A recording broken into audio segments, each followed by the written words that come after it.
Hello दोस्तों, welcome to money stalkers. तो ये वीडियो के अंदर हम लोग बात करेंगे मल्टीपल स्टॉक्स के बारे में। तो चलिए सबसे पहले हम लोग डिस्कस कर लेते हैं रिलायंस के बारे में। तो रिलायंस का अगर आप आज के दिन भी परफॉर्मेंस देखोगे तो 1.5% तक की रैली रिलायंस के अंदर नजर आ चुकी है। एक्चुअल बेसिस की पर अगर आपने ड्यूरिंग द मार्केट परफॉर्मेंस देखा होगा ना, तो यह 1.5% नहीं बल्कि 2% तक की रैली हमें नजर आया था।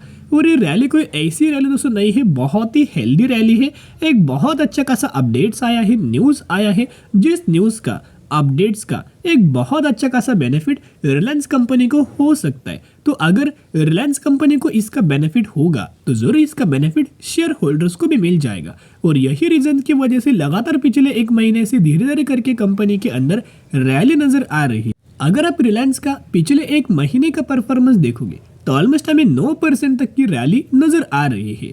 रिलायंस जैसे बड़े कंपनी के अंदर इतना शानदार तरीके से रिटर्न्स अगर दोस्तों अगर मिल जाए ना कम समय के अंदर, तो ये बहुत बड़ी बात होता है। क्योंकि इसका जो मार्केट कैप कितना है दोस्तों, 17 लाख करोड़ का मार्केट कैप है।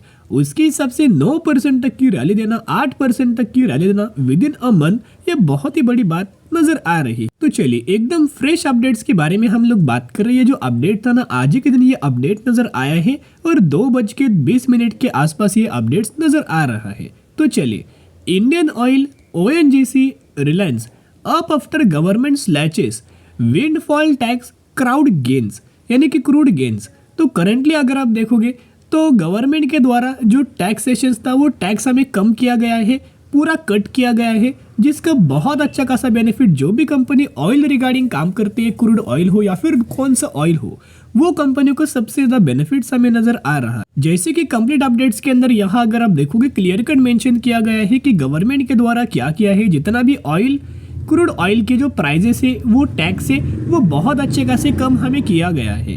यानी कि क्रूड ऑयल के जो टैक्स इसके ऊपर लगता है वो टैक्स अगर गवर्नमेंट पूरा कट करेंगे ना, तो जिसका बहुत अच्छा खासा बेनिफिट ऑयल वाली कंपनीज को नजर आएगा। और ऑयल वाली कंपनी कौन है? रिलायंस। तो इसका बेनिफिट्स हमें रिलायंस इस कंपनी को भी नजर आया है। कहीं ना कहीं यही न्यूज की वजह से हमें तेजी नजर आ रही है। देखिएगा, the government previous night move to slash a windfall profit tax on production of crude oil and export of diesel also added sentiments. यानी कि दोस्तों जो क्रूड ऑयल के ऊपर से और जो डीजल के ऊपर से एक्सपोर्ट सेगमेंट के अंदर लगातार जो टैक्सेशन हमें कम किया गया है ना, उसका बहुत अच्छा खासा बेनिफिट हमें ONGC कंपनी को, रिलायंस कंपनी को मिल रहा है। और यहाँ और ज़्यादा कंप्लीट अपडेट्स के अंदर भी अगर आप देखोगे, the tax levied in a form of special additional excise duty, यानी कि SAED on domestically produced crude oil has been reduced to 1300 से लेके 5000, यानी कि पहले 5000 अ टन लगता था, अभी वही 5000 टन नहीं लगेगा बल्कि 1300 टन के आसपास ये लगने वाला है। तो ये बहुत ही अच्छी खासी बात है और पॉजिटिव वाली बात नजर आ रही है। इसी के लिए बहुत ज्यादा पॉजिटिव सेंटिमेंट्स हमें मार्केट के अंदर जनरेट हुआ, जिसका बहुत अच्छा खासा बेनिफिट रिलायंस कंपनी को हो रहा है। इसी की वजह से तेजी हमें नजर आ रही है। चलिए अभी हम बात कर लेते हैं अगले अपडेट्स के बारे में। ये अपडेट्स के बारे में भी मैंने आपके साथ शेयर किया था कि रिलायंस क्या कर रहा है। एनर्जी बिजनेस के अंदर बहुत बड़े बड़े इन्वेस्टमेंट हमें करंटली रिलायंस के द्वारा हो रहा है। यानी कि यहाँ भी अगर आप कंप्लीट अपडेट्स के अंदर देखोगे तो रिलायंस क्या करने वाला है, 75,000 करोड़ का एक बहुत बड़ा इन्वेस्टमेंट एनर्जी सेगमेंट के अंदर करने वाला है, न्यू एनर्जी के अंदर करने वाला है, जिसके अंदर क्या क्या इंक्लूड है, जैसे कि solar energy value chain, green hydrogen energy storage and other similar business.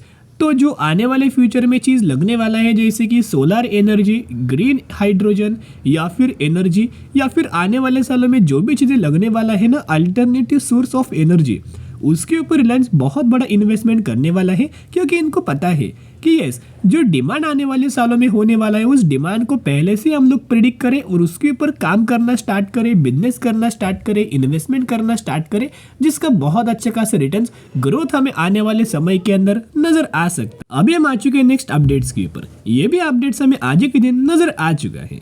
तो रिलायंस शेयर प्राइस, यानी कि रिलायंस इस कंपनी के अंदर ब्रोकरेज फर्म के द्वारा, एनालिस्ट के द्वारा अलग अलग टारगेट दिया गया है, जो कि अलग अलग व्यू लोगों ने रखा गया है। तो यहाँ दोस्तों अगर आप देखोगे, अभी हम आ चुके अपडेट्स के ऊपर। तो कई सारे एनालिस्ट के द्वारा हमें मानना है कि रिलायंस इस कंपनी के अंदर 20% तक की अपसाइड बहुत ही जल्द हमें रैली नजर आ सकती, बहुत ही जल्द टारगेट नजर आ सकता है।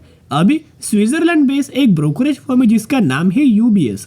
तो यूबीएस की अगर बात की, इन्होंने एक बाइंग रिकमेंडेशन दिया गया है रिलायंस इस कंपनी को लेके, जिन्होंने टारगेट 3000 रुपये तक का टारगेट दिया गया है। फिर अमेरिकन पीयर ब्रोकरेज फर्म की अगर बात कीजिए जैसे कि मॉर्गन स्टैनली, तो इनके द्वारा भी अच्छा खासा बाइंग रिकमेंडेशन रिलायंस इस कंपनी को दिया गया है। साथ में टारगेट अगर आप देखोगे तो 2821 रुपये तक का टारगेट दिया गया है। जो भी व्यू इन्होंने रखा गया है कि कंपनी का जो ऑयल टू केमिकल वाला बिजनेस है उसके अंदर हमें ग्रोथ नजर आ सकती है, और करंटली जो गवर्नमेंट के द्वारा टैक्सेशन के अंदर हमें जो अपडेट दिया गया है, कट किया गया है, उसका बहुत अच्छा खासा बेनिफिट हमें ऑयल टू केमिकल सेगमेंट के अंदर नजर आ सकता है। फिर इन्होंने बोला गया है कि जो कंपनी का रिटेल सेगमेंट है उस सेगमेंट के अंदर भी कंपनी बहुत अच्छा खासा फोकस कर रहा है, इसके अंदर भी ग्रोथ आएगा।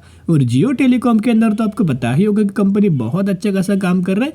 तो जितने भी सेगमेंट के अंदर कंपनी काम कर रहा है वो सेगमेंट बहुत अच्छा खासा परफॉर्म करके दे सकते। रिलायंस का अगर आप आज के दिन का कारोबार देखोगे तो 66% तक की डिलीवरीज हमें आज के दिन रिलायंस इस कंपनी के अंदर नजर आ रही है, और लगातार कंटिन्यूसली हर एक दिन रिलायंस के अंदर बड़े बड़े डिलीवरीज नजर आ रहे हैं। इसके अंदर बहुत ज़्यादा चांसेस ये है कि म्यूचुअल फंड्स, एफआईआईज, डीआईएस के द्वारा चुप चुप के माल हमें खरीदारी किया जा रहा है। तो एक रिक्वेस्ट मैं आपके साथ करना चाहूँगा, अभी कंपनी का बहुत ही कम हमें प्राइसिंग नजर आ रहा है। अगर आप इनका टारगेट्स को लेके कंपेयर करेंगे तो कुछ भी कंपनी का करंट प्राइस नजर नहीं आ रहा है।